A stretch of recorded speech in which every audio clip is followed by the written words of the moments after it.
감사합니다. 오늘 여러분들과 같이 나눌 말씀은 예레미야서 38장의 말씀입니다. 예레미야서 38장. 지난주는 저희가 29장을 나눴는데 사실 이리 갔다 저리 갔다 약간 좀 그런 경향이 있지만 예레미야서는 시간 순서대로 기록된 것이 아니기 때문에 그렇긴 합니다. 여러분 오늘 38장의 말씀을 같이 7절에서 13절까지 읽어보도록 하겠습니다. 7절을 제가 먼저 읽을게요. 그때 왕궁의 내시 에티오피아 사람 에벳멜렉이 예레미야를 웅덩이 속에 넣었다는 소식을 들었다. 왕이 베냐민 성문에 앉아 있을 때 에벳멜렉이 왕궁에서 나와 왕에게 말했다. 내 주 왕이여, 이 사람들이 예언자 예레미야에게 행한 모든 것은 악합니다. 그들이 그를 구덩이에 던져 넣었는데 성읍 안에 더 이상 빵이 없기 때문에 그가 그 안에서 굶어 죽을 것입니다. 그러자 왕이 에티오피아 사람 에벳멜렉에게 명령했다. 너는 여기서 30명을 데리고 가서 예언자 예레미야가 죽기 전에 그를 웅덩이에서 끌어올려 내어라. 그러자 에벳멜렉은 사람들을 데리고 왕궁 창고 아래에 있는 방으로 가 그곳에서 1000 조각들과 낡은 옷가지를 꺼내 밧줄에 매달아 웅덩이 안에 있는 예레미야에게 내려주었다. 에티오피아 사람 에벳멜렉이 예레미야에게 말했다. 이 1000 조각들과 낡은 옷가지를 겨드랑이에 대고 밧줄을 그 아래 두르시오. 예레미야가 그렇게 했다. 함께 읽을까요? 그러자 그들이 밧줄로 예레미야를 끌어올려 그를 웅덩이에서 건져냈다. 그리하여 예레미야는 경호대 뜰에 머물렀다. 아멘. 저희가 계속해서 예레미야서를 묵상하고 있습니다. 오늘 말씀의 제목은 망하고 다시 살아나기 라고 한번 지어봤습니다. 영어로 이렇게 좀 더 의미가 더 분명할 것 같아요. 내 자아가 죽고 우리가 그리스도 안에서 다시 살아나기라는 제목입니다. 여러분 아직 예레미야서를 한 번도 읽어보지 않으신 분이 계시다면 네, 그럴 수 있어요. 제가 충분히 말씀드렸죠. 이번 주에 한번 혹은 이번 주 혹은 다음 주에 천천히 한 서너 장씩만 읽으시면 한 2주 정도면은 읽으실 것 같아요. 하루에 15분이면 될 것 같습니다. 여러분 집에 가셔서 꼭 예레미야서를 처음부터 끝까지 한번 읽어 보시기를 바랍니다. 가능하시다면 쉬운 성경이나 메시지 성경 같이 좀 이렇게 이해하기 쉬운 단어로 되어 있는 것을 읽으시면 예레미야서가 더 재밌게 끝까지 읽으실 수 있을 것 같아요. 저도 그렇거든요. 그래서 제가 교회 단톡방에다가 성경 인터넷에서 볼 수 있는 것을 한번 링크를 걸어 놓을 테니까요. 꼭 한번 이번 주에 예레미야서를 읽어보시면 너무 좋을 것 같아요. 아멘이요? 아멘.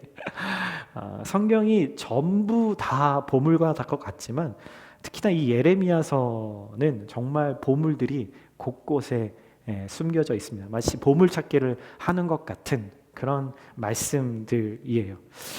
말씀드린 것처럼 예레미야서는 시간 순서대로 이렇게 기록된 것이 아니라고 말씀드렸죠. 그래서 29장을 지난주에 말씀을 함께 나눴어요. 바벨론으로 이스라엘 사람들이 유다 민족이죠. 남유다가 이제 끌려가서 전쟁 포로가 돼서 그 포로들에게 하나님이 편지를 보내신 것, 그것을 가지고 하나님의 본심은 과연 무엇이었나라고 여러분들과 함께 말씀을 나누었습니다. real heart. 하나님의 진짜 real heart는 뭐였을까요?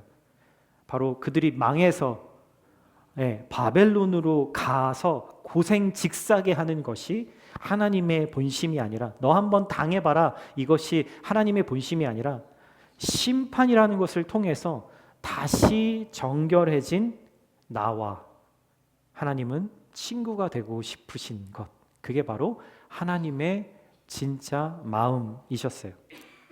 바벨론은 예루살렘을 한 번만 공격해서 나라를 망하게 한 게 아니고요. 총 3번에 걸쳐서 역사적으로 보면 침공을 합니다. 그래서 29장에 보면은 이 전쟁에서 그 포로로 끌려간 이 사람들은 두 번째 침공에서 전쟁에서 져서 끌려간 일이고, 이 남유다라고 하는 나라가 완전히 멸망하지는 않은 상태였어요.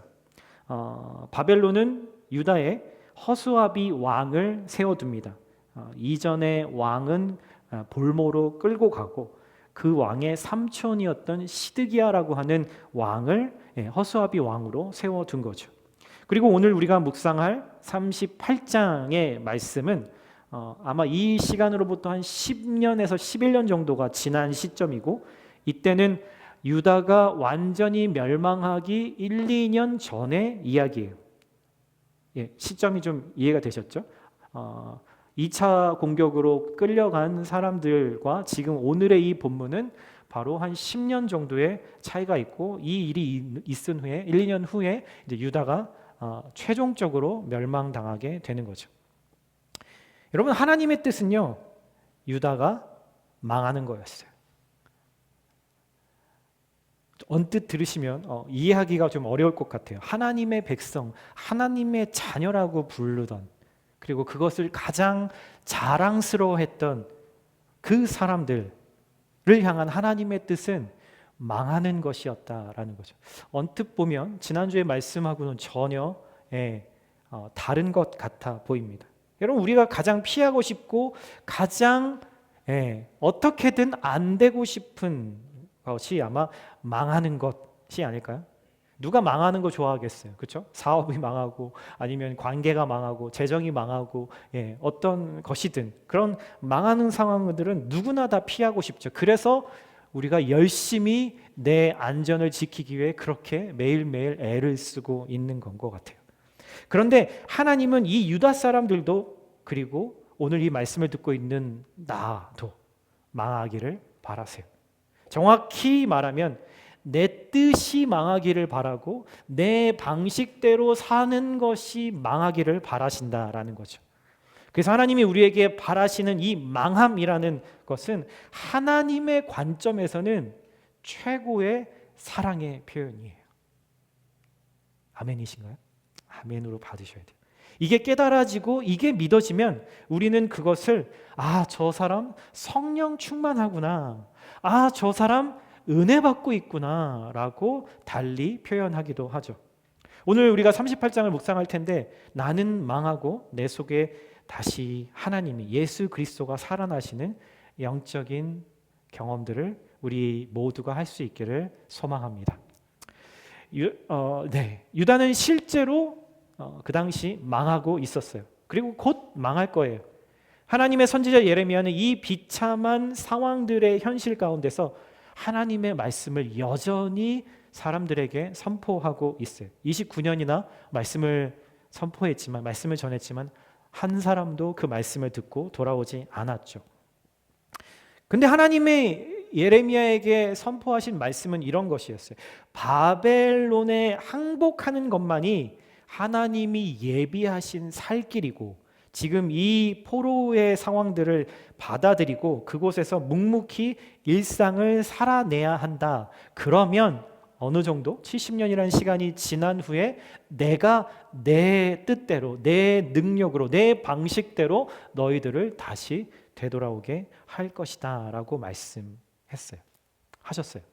근데 그 사이에 이 유다가 잔꾀를 부립니다. 어떻게 부리냐면 그나마 그래도 바벨론하고 대적할 수 있는 이집트에게 구원을 요청하죠. 이집트는 어떤 나라였죠? 400년 동안 그들이 노예로 살았던 나라, 그들을 가장 harsh하게 다루었던, 상처 주었던 나라였는데, 지금 이 상황에서 이집트에게 붙어서 야, 너희들의 힘으로 쟤네 좀 쫓아내줘 라고 부탁을 하죠. 결국 이집트가 옵니다. 다시 바벨론이 자기네로 돌아갑니다. 그런데 이집트는 다시 돌아가 버리고 말고 다시 바벨론은 남유다를 결국 망하게 만들고 말죠. 그게 바로 이스라엘의 역사입니다. 이 상황에서 예레미야는 똑같은 메시지를, 하나님의 메시지를 전하고 있어요. 너희가 하나님의 심판을 받아들여야 한다. 그리고 그곳에서 하나님은 너희들을 죽이시려고 하는 것이 아니라 다시 정결케 해서 새롭게 하셔서 살아나게 하실 거야 라고 그 메시지를 전하고 있죠. 그렇지만 여전히 사람들은 하나님의 말씀을 환영하지 않았어요. 오늘 본문 전에 37장 1절에 보면, 2절에 보면 이렇게 이야기합니다. 바벨론 왕 느부갓네살이, 좀 익숙한 왕의 이름이죠. 느부갓네살이 세운 꼭두각시 왕 요시야의 아들 시드기야가 여호야김의 아들 여호야긴을 대신하여 유다를 통치하고 있었다. 그런데 왕과 신하와 백성은, 그럼 뭘 말하는 거죠? 모두를 얘기하는 거죠. 하나님께서 예언자 예레미야에게 주신 메시지를 조금도 주의를 기울이지 않았다. 이게 이스라엘의, 유다의 영적인 현실이었어요. 여러분, 예레미야는 2차 침공 때 끌려간 이 포로 애들에게 그곳에서 집을 짓고 가족을 이루고 농사를 지으면서, 그리고 바벨론이라고 하는 자신들의 그 적국을 위해서 평안하도록 기도하라고 하나님의 말씀을 전해줬죠. 자, 그들에게는 그런 메시지를 전했다면 예레미야는 끌려가지 않았거든요. 포로로 데리고 가지 않았어요. 왜요? 중요한 사람이 아니라고 바벨론이 판단했기 때문에. 결국 그의 자이든 타이든 예레미야는 유다에 남아서 여전히 계속 무엇을 하고 있었을까요? 이제까지 했는데 말씀을 전했는데도 너희들은 안 들었으니까 난 이제 그냥 내 마음대로 살래 라고 한 게 아니라 여전히 그 전쟁의 한복판에서 그는 하나님의 말씀을 전하며 살고 있었습니다. 마치 그들에게 너희가 거기에서 그 일상의 영성을 살아라고 말한 것처럼 예레미야는 유다라고 하는 다른 곳에서 여전히 하나님의 말씀을 받으며 또 나누며 살고 있었던 거죠. 예레미야가 바벨론의 포로가 되는 것이, 나라가 망하는 것이 하나님의 뜻이라고 선포하니까 사람들이 얼마나 좋아했을까요? 미워했겠죠. 정말 죽이고 싶어서 안달이었겠죠. 저 입을 어떻게 막을 수 있을까? 실제로 38장 4절 5절에 보면 이렇게 말합니다. 신하들이 왕에게 말했다. 부디 이 자를 죽이십시오. 그가 살아있어서는 안 됩니다. 그가 계속 저런 말을 퍼뜨려서 아직 도성에 남아있는 군인과 온 백성의 사기를 떨어뜨리고 있습니다. 이 자는 이 백성이 잘 되기를 바라지 않습니다. 그는 우리를 뭐 하는 사람이요? 망하게 하려는 자입니다. 이 의미가 어떤 의미인지 역설적으로 들어오시죠. 시드기야 왕이 그 말을 듣고 말합니다. 그대들 생각이 그렇다면 뜻대로 하시오.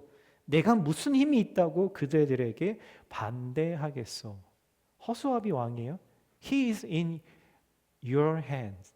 그렇게 말하는 거죠. 내 손에 있는 게 아니라 진짜 실제 힘은, 파워는 너희들이 갖고 있잖아.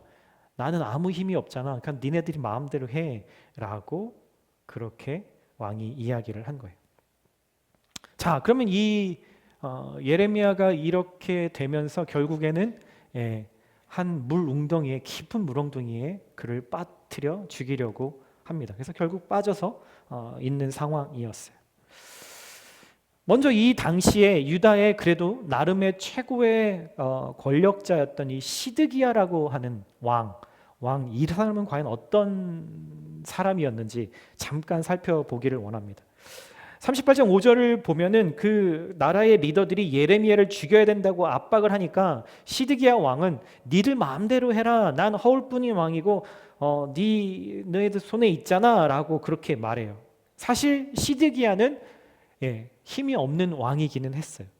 계속 리더들의 눈치를 보고 사람들의, 여론들의 눈치를 보면서 이리 갔다가 저리 갔다가 자기가 어떻게든 유익을 얻는 것을 위해서 어디든 어떤 포지션이든 언제든지 왔다 갔다 할 수 있었던 그런 사람이었죠. 한때는 이 선지자 예레미야를 향한 동정심도 있었고 그를 향한 존경심도 조금 있었거든요. 그래서 예레미야에게 사람을 보내서 하나님이 도대체 나에게 그리고 나라에 뭐라고 말씀하셨는지 나에게 진짜 사실을 말해줘. 아무에게도 말 안 할게. 듣기 싫은 말을 네가 만약에 나에게 한다 해도 내가 너를 해코지 않을 거고 너를 감옥에 보내지 않을 거야. 그렇게 예레미야를 살살 달래서 정말 무언가 정보를 얻어보려고도 했습니다. 마치 예수님의 그 진리가 궁금했던 빌라도가 예수님에게 했던 것 같이 말이죠. 진리와 세상의 양쪽에 발을 담그고 내 유익을 따라서 이리 갔다 저리 갔다 하나님마저도 나의 하나의 도구로 사용하고 있는 사람의 모습이죠. 양쪽에 발을 담그고 있다는 사실은요, 사실은 어느 쪽 편도 아니다라는 사실이기도 해요. 어느 쪽 편이 아니라면 그럼 누구의 편일까요? 네, 맞아요. 내 편이에요. 내 자신을 너무나 사랑하는 나머지 나를 지키기 위해서 그런 행동들을 하고 있는 거죠. 그가 진짜 악한 사람이어서 나중에 이 예레미야를 구덩이에서 건져주긴 하는데, 그래서 그가 건져준 것은 아닙니다. 그가 착해서 그런 것은 아니었어요. 그의 진짜 문제는 사람을 하나님보다 더 두려워했다라는 거예요. 사람을 두려워해서 하나님이 계속 주시는 그 말씀을 희석하고 타협하고 자기가 할 수 있는 만큼, 그리고 할 수 없는 것들은 빼버리는 그런 취사 선택을 하는 것이었죠. 그가 왕이라는 절대적인 자리에 앉아 있으면서도 이 군중의 압박이 있었고 돈 있는 권력자들의 눈치를 보느라서 자기는 이럴 수도 없고 저럴 수도 없다라고 책임을 회피하고 방관해요. 그 나라의 왕이면도 불구하고 말이죠. 시드기야의 이런 모습을 보면서 솔직히 내 안에 있는 모습을 보게 됩니다. 우리는 우리의 가정에서 또 우리의 직장에서 내 삶의 어떤 자리에서 하나님의 말씀과 성경적인 가치관들을 내가 선택해야 하는 그 현실의 순간에 우리는 세상의 평안과 인간관계가 두려워서 침묵하고 눈을 감아버리는 그런 방관자의 태도를 가질 때가 참 많죠.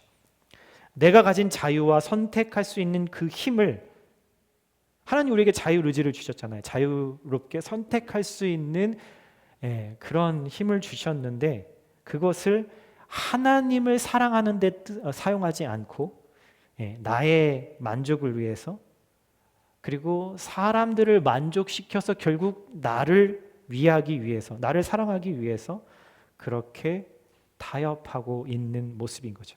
그래서 결국은 이 예레미야를 구덩이에 쳐넣는 일에 공범이 되는 겁니다. 자, 여러분 한번 여기서 생각할 것이 있어요. 예레미야는 지금 누구의 대언자죠? 하나님의 대언자잖아요. 근데 사람들이 왜 예레미야를 싫어했어요?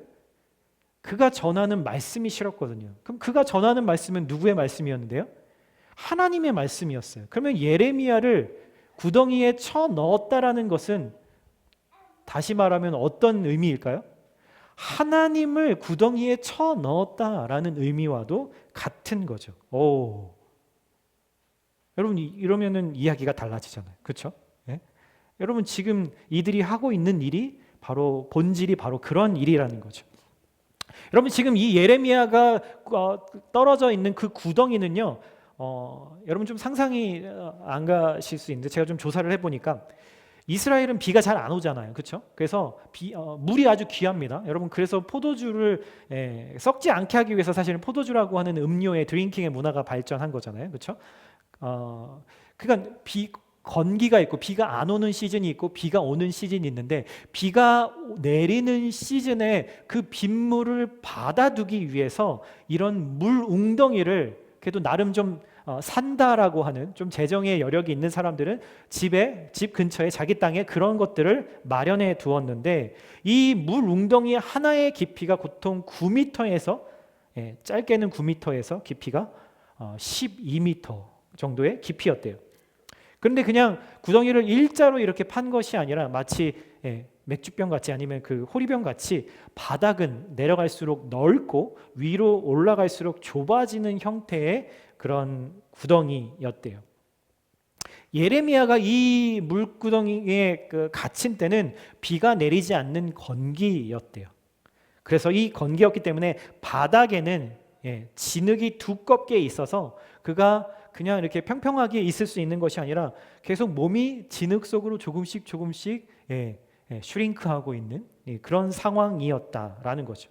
그리고 이 구조상 공기가 순환이 잘 안 되기 때문에 오래 있으면 시간이 갈수록 질식사할 수 있는 위험성이 아주 높은 구조였다고 합니다. 그대로 두면 그냥도 죽겠지만 밥을 못 먹어서도 죽을 수 있고 또 추위 속에서 꼼짝없이 죽을 수밖에 없는 그런 상황이었다라는 거예요. 하나님의 말씀을 전했다라고 하는 그 이유로 예레미야는 이러한 고통을 당하고 있는 거죠. 근데 오늘 본문에 보면은 아주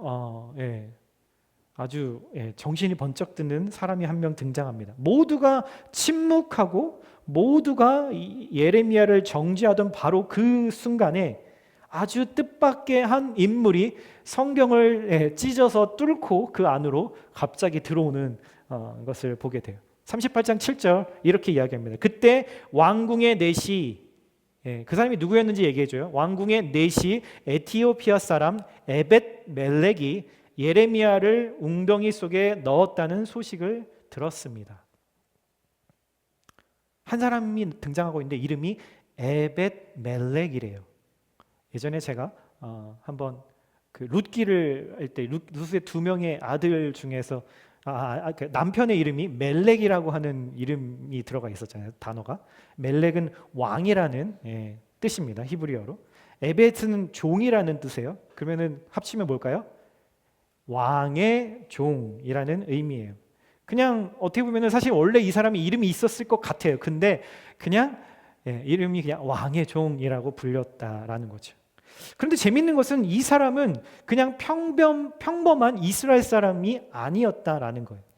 여기도 쉬운 성경이기 때문에 구스라고 하는 나라, 성경에서는 구스라고 표현을 하지만 에티오피아라고 하는 나라이죠. 아프리카의 에티오피아 출신의 이방인이었다라는 거죠. 그리고 신체적으로는 거세된 환관, 내시였다라는 말입니다. 재미있지 않나요, 여러분? 왕을 모시는 아주 중심부에 그런 관리 중에 어떻게 유대인도 아닌 그리고 피부가 검은 누가 봐도 눈에 확 띄는 이 에티오피아 사람이 있을 수 있었을까요? 제가 한번 좀 조사를 해보니까 그 당시에 왕국에서 이런 일들이 종종 있었다고 하더라고요. 왜냐하면 이 사람은 이방인이에요. 그 말은 뭐냐면 이 나라에서 자기가 뭔가 이렇게 동원할 수 있는 인맥이 아니면 가족 가문이 없다라는 뜻이죠. 그러니까 왕이 가장 무서워하는 게 뭐죠?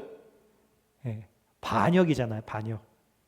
그 반역을 아예 애초부터 그 뿌리를 없애기 위해서 아예 이방인 같은 이런 사람들을 데려다가 왕궁에서 일하게 만든 경우들이 많았다라고 하는 거죠. 그리고 그 왕궁에는 얼마나 우리가 잘 모르는 은밀한 일들이 많겠어요.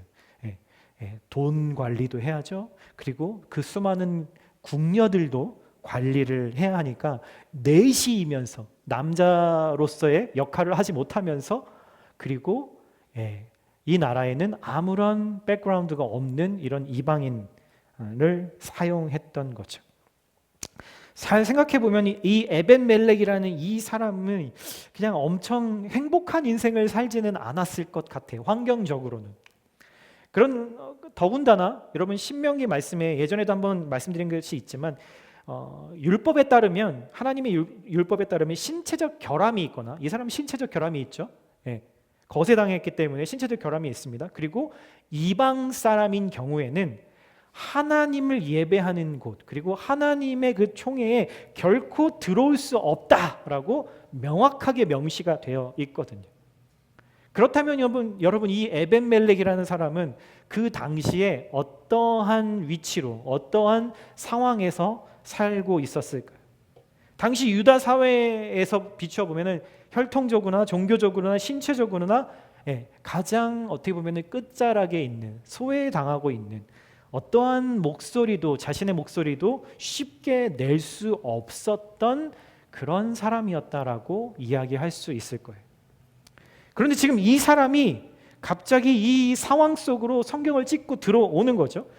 자칭 이 하나님의 백성이라고 자랑하던 왕과 그의 신하들이 하나님의 말씀에 귀를 막고 선지자 예레미야를 죽이려고 하는데 여호와의 총회에 들어올 자격조차 없는, 그리고 무시당할 수밖에 없는 이 이방인이었던 내시 에벤멜렉이 하나님의 선지자를 살리겠다라고 지금 이 자리에 나선 거예요. 은밀하게 왕에게만 가가지고 조용히 왕이시여 이러시면 안 됩니다. 예레미야가 그래도 살려둘 가치가 있습니다. 그러니까 지금 죽이시면 안 됩니다. 도와주십시오. 이렇게 한 것이 아니라 궁중에 신하들이 다 모여있는 오피셜한 자리에 그가 나가서 이렇게 이야기합니다. 한번 같이 읽어볼까요? 시작. 내 주 왕이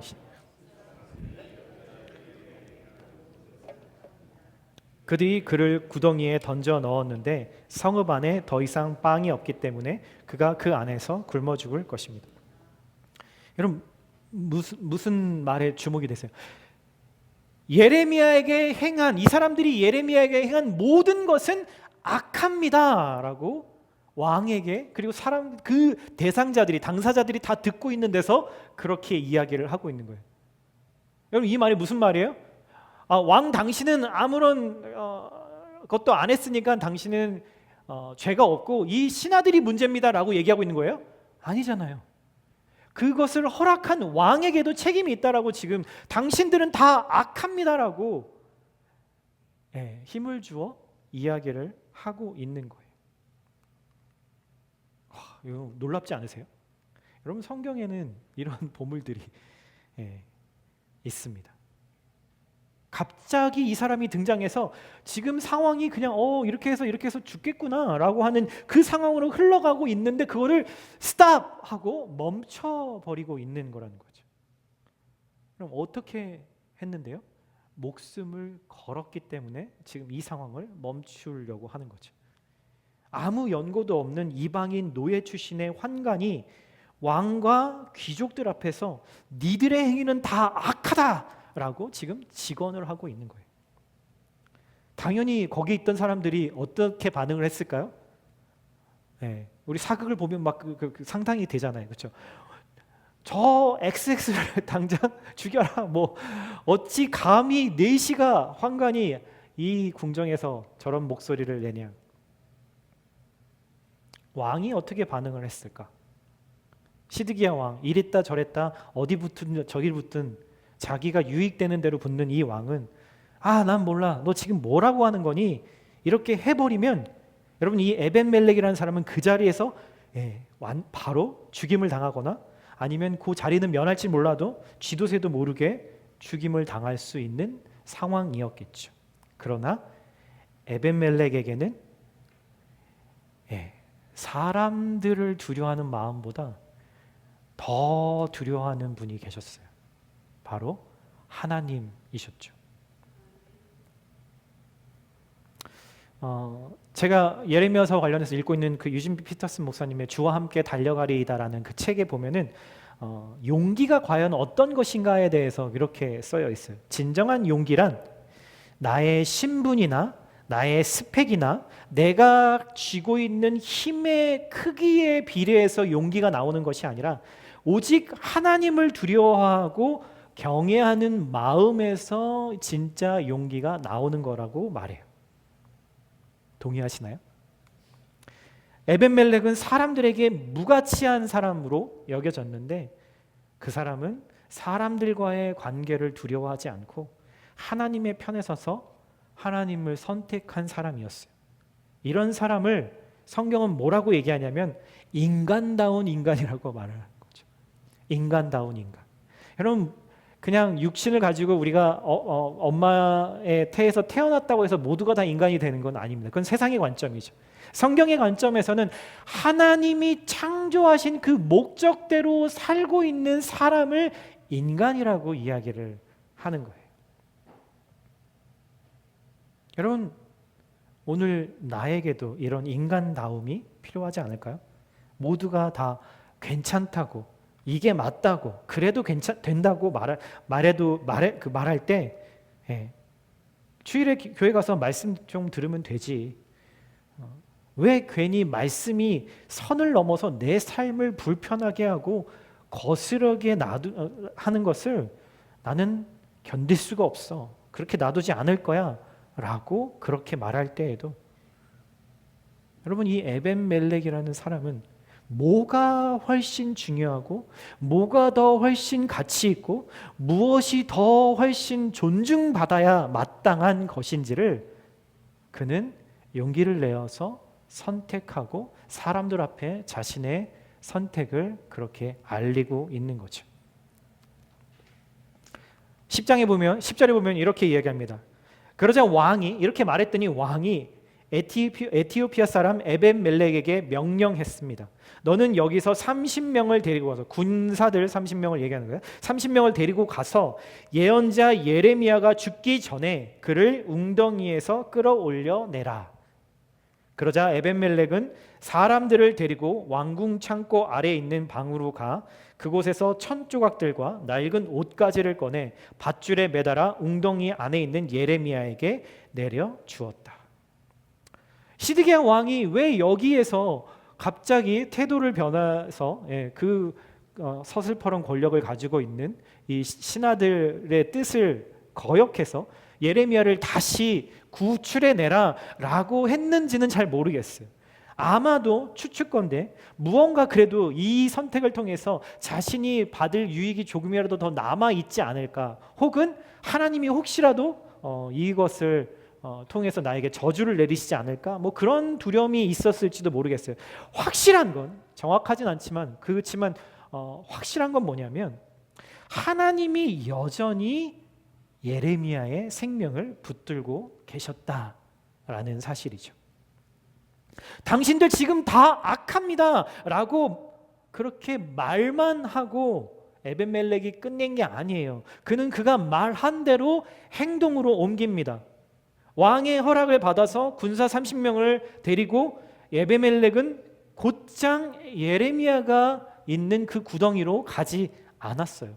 재밌지 않아요, 여러분? 빨리 가야죠. 한시가 급한데. 본문 오늘 11절에 보면요, 그는 계획이 있었어요. 생각을 했어요. 먼저 왕궁 창고에 들러서 낡은 옷과 낡은 옷가지들을 챙겼대요.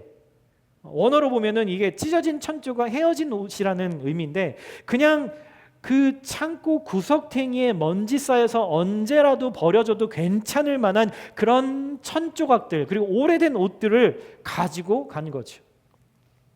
에벤멜렉은 이것들을 줄에 묶어서 깊은 우물 속에 갇혀있는 예레미야에게 내려주면서 이렇게 소리칩니다. 예레미야요, 이 낡은 옷과 옷가지를 당신의 겨드랑이에 대고 밧줄을 그 위에 묶어서 우리가 끌어올릴 테니까 그때 올라오시오. 자, 이제 한번 여러분들이 상황을 예레미야라고 한번 생각해 보세요. 자, 예레미야가 며칠 동안 그 웅덩이에 있었는지는 잘 모르겠지만 분명한 거는 예레미야는 나이도 있는 사람이었고 며칠째 아무것도 먹지 못했고 물도 마시지 못하고 음식도 못 먹었어요. 그리고 숨조차 쉬기 어려운 그런 공간에 있었겠죠. 이런 상황에서 밧줄을 내려주면 여러분 같으면 12m 정도 되는 그 깊이를 밧줄을 꼭 붙잡고 여러분 자신의 몸무게를 지탱하면서 올라올 수 있을까요? 그러실 수 있는 분은 아마 여기에 별로 없을 겁니다. 만약에 그냥 밧줄 내려주고 빨리 올라오세요 라고 그렇게 얘기만 했다면, 그렇게 일 처리를 하려고 왕이 명령했으니까 내가 이 일만 처리하면 되지 라는 태도로 아마 그렇게 했다면 예레미야를 절대로 잘 구출할 수 없었을 거예요. 여러분, 이 에벤멜렉은 지금 예레미야가 어떤 상태인지, 그리고 이 상태이기 때문에 어떻게 해야 그를 안전하게 끌어올릴 수 있을지를 이미 계획하고 생각했다라는 거죠. 그래서 그 천조각들을 몸에 대고 겨드랑이에 대고 밧줄을 묶어서 당신이 살이 터지지 않게, 찢어지지 않게, 그리고 뼈가 다치지 않게 그렇게 배려하고 있는 거예요.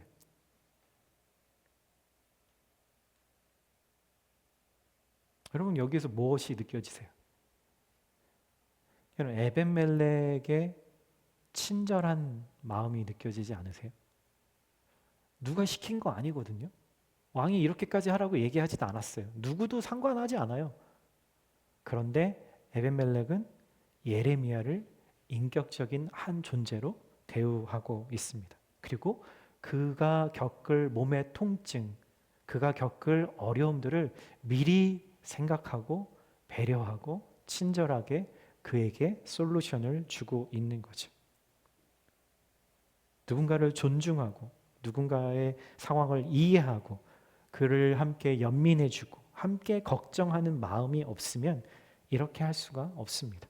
한번 생각해 봤어요. 그래서 어떻게 에벤멜렉이라는 이 사람이 이런 생각을 할 수 있었을까? 성경에서 어떻게 이런 이야기를 놓치지 않고 여기에 적어둘 수 있었을까?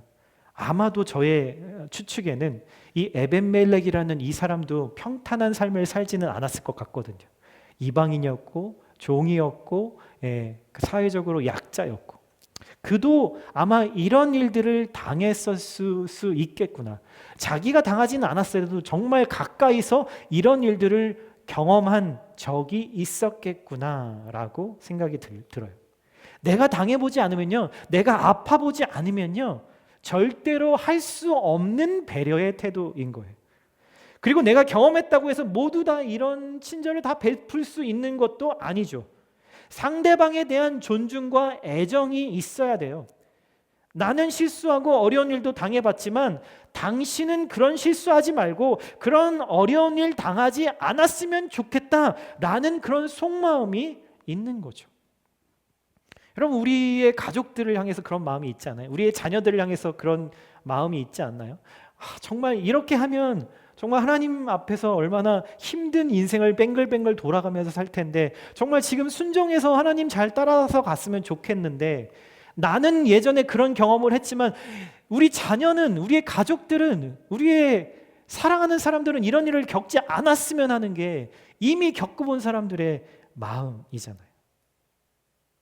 그런 마음이 있었기 때문에 헌 옷가지를 미리 챙겨서 갈 수 있었던 거죠. 예레미야와 이 에벤멜렉이라는 사람이 둘이 어떤 관계였는지는 성경에 잘 나와 있지 않습니다. 그렇지만 여러분, 이 에벤멜렉은 예레미야를 그냥 명령을 처리해야 하는 그런 일의 대상으로 보지 않고 진정 그가 느낄 수 있는 작은 상처, 아픔까지도 미리 생각하는 그런 사랑이 느껴지는 거죠. 여러분, 이런 관계는 진짜 친구의 관계, 진짜 우정의 관계에서 드러나는 것 같아요. 여러분, 용기는요, 이렇게 사랑과 친절로 완성이 됩니다. 용기는 친절함으로 완성이 돼요. 여러분, 용기는요, 목에 핏대를 세우는 것이 용기가 아니라요, 상대방에 대한 배려와 친절이 바로 용기를 만들어요. 예레미야에겐 이런 친구가 있었어요. 여러분, 부럽지 않으세요? 29년간 사역을 했는데 한 명도 자신의 말을 듣고 돌이키는 사람이 없었지만 이 에벤멜렉과도 같은 친구 또 한 명 있죠. 감옥에 갇히니까 자신을 대신해서 말씀을 기록해주고 그 말씀을 필요한 곳에 대신 찾아가서 말씀을 전해줬던 바룩이라고 하는 그 사람 친구였죠. 그리고 그들은 자신의 형편과 이익을 따지지 않고 우정을 가장 우선순위에 놓아준 사람들이었어요. 이 대목을 읽으면서 그런 질문이 저 스스로에게 들었습니다. 나에겐 이런 친구가 있는가? 여러분은 어떠세요? 여러분들의 현실에 이런 친구가 있으신가요? 아니면 여러분들은 누군가에게 이런 친구가 되어주고 계신가요? 아마도 제 기준에서는 이런 친구가 단 한 사람이라도 있다면 아마 인생 참 잘 살았다 말할 수 있을 것 같아요. 그런데 내가 친하지 않게 지내서 그렇지 언제든 내가 어려울 때, 공경에 처했을 때, 아무도 내 말을 들으려고 하지 않을 때 달려와 줄 친구가 저와 여러분에겐 있습니다. 그 친구는 내가 늘 시간을 내서 안 만나줘서 그렇지 늘 나와 가까워지기를 바래요. 누굴까요? 예수님이 우리에게 이런 말씀을 하셨죠. 너희가 나의 명하는 대로 행하면 곧 너는 나의 친구다라고 말씀하셨어요. 예수님이 우리를 친구라고 부르시고 여겨주신대요. 여러분은 그렇다면 예수님의 좋은 친구신가요? 예수님이 나의 세밀한 아픔까지도 배려하시고 미리 손 써주시는 것처럼 나도 예수님이 내가 안 만나드려서 예수님과 같이 있지 않아서 그분이 나에게 주신 생명의 말씀을 무시해서 상처 주고 힘들게 하고 있진 않으세요? 여러분, 오늘 우리에게 주시는 핵심 메시지는 바로 이겁니다. 우리가 먼저 예수님의 친구가 되어드려야 돼요. 그리고 누군가에게 예수님이 먼저 누군가에게 여러분이 먼저 예수님 같은 친구가 되어 주셔야 되는 거예요. 이게 크리스천이 인생을 사는 방식이에요. 여러분 세상살이 별로 특별할 거 없습니다. 누구는 조금 더 편하게 살고 누구는 조금 덜 편하게 살 뿐 우리는 모두 하나님의 심판대에 서게 될 거고요. 그 심판대에 서는 날 우리는 예수님의 좋은 친구였는지 아니었는지에 따라서 우리의 기쁨도 달라지게 될 거예요. 자, 오늘 우리가 살펴본 두 사람, 시드기야 왕, 에벤멜렉이라는 이 두 사람의 인생의 끝이 어떻게 됐을까 궁금하지 않으세요, 여러분?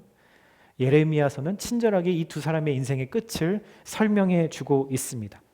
하나님의 경고대로 예레미야에 의해서 바벨론에 의해서 이스라엘 유다는 망하게 되죠. 사람들의 눈치를 보면서 세상과 말씀을 섞었던 시드기야 왕은 어떻게 됐을까요? 그는 도망치다가 잡혀서 자신의 자녀들이 칼에 맞아 죽는 모습을 눈앞에서 봐야 했고요. 자신은 결국 두 눈이 뽑힌 채 노사슬에 결박돼서 바벨론의 감옥에서 비참하게 생을 마감합니다. 시드기야 왕의 최후, 그의 인생 후반부는 그렇게 끝나요. 39장에 나와 있죠. 여러분 꼭 기억하십시오. 여러분 사람을 두려워하면, 그래서 사람을 두려워해서 내가 타협하면 이러한 영적인 비극이 내 삶 가운데서 우리의 주변에서 나로 인해서 이런 일들이 일어날 수 있는 거죠. 여러분 그렇다면 목숨을 걸고 예레미야의 겨드랑이를 감싸 안았던 이 이방인이었고 환관이었던 에벤멜렉은 어떻게 됐을까요? 어떻게 됐을까요? 나라도 망하고 다 쑥대밭이 됐을 때 이 에벤멜렉이라는 사람은 과연 어떻게 됐을까? 성이 함락되는 그 피비린내 나는 그 전투 속에서 하나님이 이 에벤멜렉 한 사람을 위해서 예레미야를 통해서 하나님의 편지를 전달하세요. 그게 바로 39장 17절, 18절의 말씀입니다. 한번 같이 읽어볼까요? 시작. 여호와의 말이다. 그러나 내가 그날에 너를 구해낼 것이다. 너는 내가 두려워하는 사람들의 손에 넘겨지지 않을 것이다. 내가 반드시 너를 구해낼 것이니 너는 칼에 쓰러지지 않고 내 목숨이 내게 전리품처럼 될 것이다. 이는 내가 나를 믿기 때문이다. 여호와의 말이다. 에벤멜렉에게 그렇게 말씀하시죠. 하나님이 너는 나의 전리품이 될 거야. 무슨 의미예요? 예, 나의 소유가 될 것이고 내가 지켜낼 가장 귀한 존재가 될 것이야. 왜냐하면 네가 이렇게 행할 수 용기를 내서 그렇게 말할 수 있었던 것은 네가 나를 믿었기 때문이야. 에벤멜렉이 하나님을 신뢰했기 때문이다 라고 이야기합니다. Because you trust in me. You trust in me. 에벤멜렉이 보여준 그 용기의 근원이 바로 무엇이었다고요? 하나님이 친절하게 설명까지 여기 붙여주시잖아요. 그렇게 할 수 있었던 이유가 바로 사람보다 하나님을 더 두려워했기 때문이다 라고 말씀해 주고 계세요. 여러분, 우리가 지극히 작은 사람들에게 베푼 이 세심한 친절, 영적인 용기는요, 결코 땅에 떨어지지 않고 하나님 손 안에서 아름다운 은혜로 다시 되돌아오게 될 겁니다. 아멘이신가요? 여러분, 그래서 하나님은 오늘 우리의 가장 현실적인 삶의 한가운데서부터 믿음의 경주를 시작하라고 말씀하세요. 내 주변에 상처 있고 낙심해서 이 구덩이 속에 갇혀 있는 그런 이웃들이 보인다면 차가운 해결책 같은 정답만 툭 던져주는 것이 아니라 그 거친 줄에 영혼이 상하지 않도록 나의 시간과 나의 재정과 내 마음을 담은 그런 낡은 옷가지들을 챙겨 다시 드는 에벤멜렉이 되라고 주님이 말씀하십니다. 우리 먼저 예수님의 좋은 친구가 됩시다. 이미 예수님은 우리의 친구십니다.